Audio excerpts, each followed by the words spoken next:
अस्सलामुअलैकुम बच्चों, class 10th है subject math, topic triangles, exercise 6.3 है।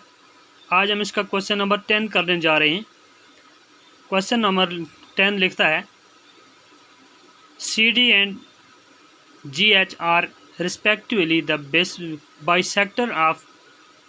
Bisectors of angle ACB and angle EGF। क्या लिखता है कि CD और GH जो हैं ये एंगल ACB और एंगल EGF को बाइसेक्ट करते हैं, दो हिस्सों में बांटते हैं ये। Such that D and H lie on sides AB and EF। Point D जो है वो AB के ऊपर आता है और H point FE side FE पर आता है। If triangle ABC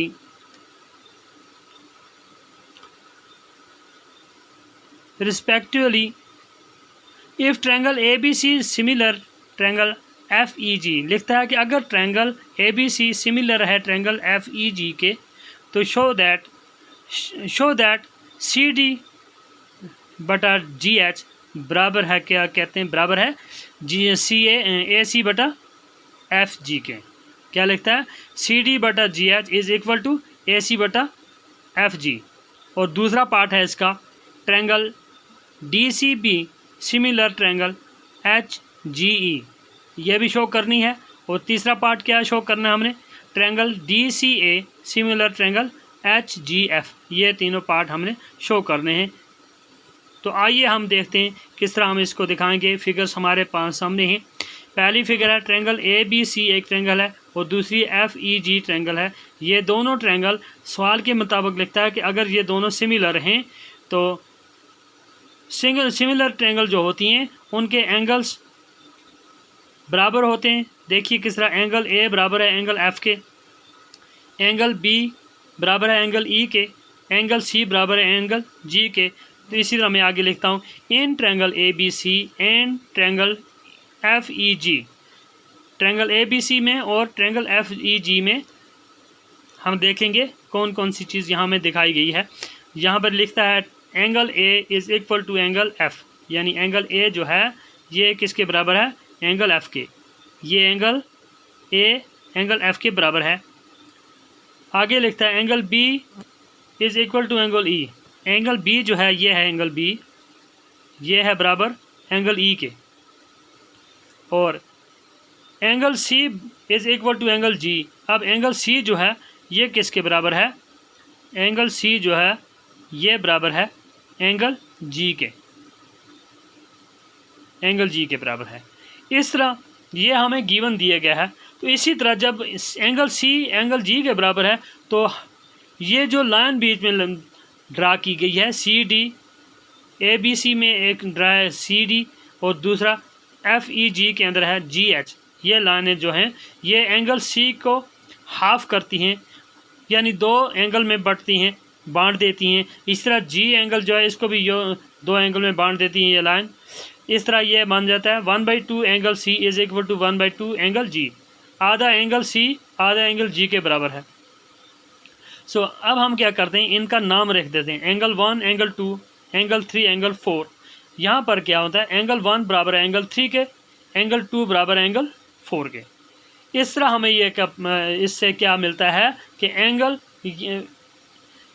triangle ABC के एंगल जो हैं ट्रायंगल FEG के एंगल के बराबर हैं। तो ये सिमिलर है, इसलिए हम लिखेंगे by AAA criterion triangle ABC similar triangle FEG। यहाँ से हमें मिल गया, ये पहले ही इसने बताया हुआ था। तो इससे हमें क्या साबित होता है कि अगर ये ट्रायंगल सिमिलर है तो इसके प्रोपोर्शनल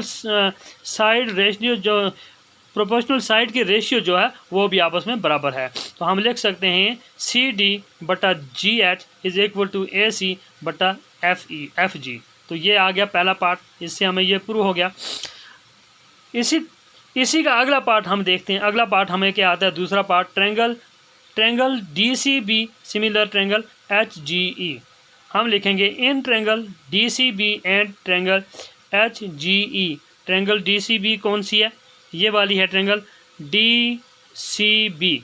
इस ट्रेंगल को अब देखने हमने ये ट्रेंगल और ये ट्रेंगल जो है इसके अंदर हम देखेंगे triangle DCB and triangle HGE। इन दोनों ट्रेंगल में देखते हैं हम लिखेंगे एंगल B किसके बराबर है, एंगल E के। हमें एंगल B एंगल E के बराबर है। उसके बाद एंगल 1 एंगल 3 के बराबर है। तो इस तरह हमें ये मिलता है कोई भी दो ट्रायंगल जो आपस में सिमिलर होंगी उसके दो एंगल आपस में बराबर होंगे तो इसका मतलब वो क्या है, सिमिलर कहलाती है। तो इसका क्राइटेरिया क्या लगता है, हम लिखते हैं बाई ए क्राइटेरियन। कौन सा, दो एंगल मिलते हैं, इसके दो एंगल जो हैं ये सिमिलर हैं, बराबर हैं, तो हम लिखेंगे triangle A by A criterion triangle DCB similar triangle HGE। ये हो गया पार्ट सेकंड, हैंस प्रूव्ड, ये भी प्रूव हो गया। अब हम अगला तीसरा पार्ट इसका लिखते हैं। तीसरा पार्ट हमें क्या है, क्या लिखता है, DCA similar triangle HGF, triangle DCA similar triangle HGF, ये हमने साबित करना है। वो कौन सी ट्रायंगल है, ये DCA ये ट्रायंगल है और HGF ये ट्रायंगल है। इसके अंदर देखिए triangle angle A is equal to angle F, angle A angle F के बराबर है। हम लिखेंगे एंगल A एंगल F के बराबर है, ये गिवन है। तो आगे एंगल 2 एंगल 4 के बराबर है, तो इसमें भी दो एंगल बराबर हैं, तो हम इसको भी लिख सकते हैं by A criterion, by A criterion because triangle DCA similar triangle HGF। तो इस तरह ये थर्ड पार्ट जो है ये भी हमें प्रूव हो गया। तीनों पार्ट हमने प्रूव किए, पहला पार्ट ये है, दूसरा पार्ट ये आता है और तीसरा पार्ट ये है। तीनों यहाँ से हमें इनका हासिल मिल गया, ये प्रूव हो गए। यही हमें प्रूव करना था। तो इस तरह ये क्वेश्चन मुकम्मल होता है, कंप्लीट होता है। अगला क्वेश्चन लेकर कल हाजिर होंगे, तब तक के लिए खुदा हाफिज़।